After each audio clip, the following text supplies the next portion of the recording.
আমাকে রাষ্ট্রবিদ্রোহী আমার রাষ্ট্রবিদ্রোহী বানাইছে। আমি গোটা জাতির সাথে গাদ্দারি করছি।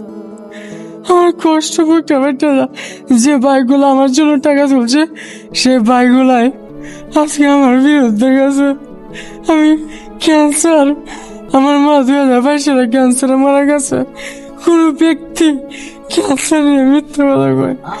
আমার আমার ভিতরটা, আমার এদিকে দেন সুইটা গাওয়াইতে গাও, আমার সব শেষ চলছে। একটাই পানি এত বড় হয়ে যায়, আমি 2 দিন পর পর পানি খুলতে পাই। আমার বোন, আমার প্রত্যেকটা রাত্রের কষ্টের কথা আপনারা জানেন না।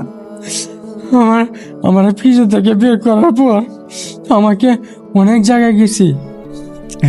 সবাই বলে আগে থেকে আসতে হবে, আগে রাত্রে গেছে, রাত্রে অ্যাডমিশন নেয় না ক্যান্সার বিভাগে, মহাকালে গেছি। আর আমি বলতে স্যার আমার পেটটা ফাটতেছে, আমি মারা যাবো।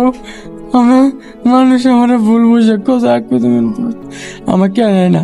তারপর ডক্টর জিয়াদ খান স্যারকে ফোন দেয়, স্যার আমার এই অবস্থা।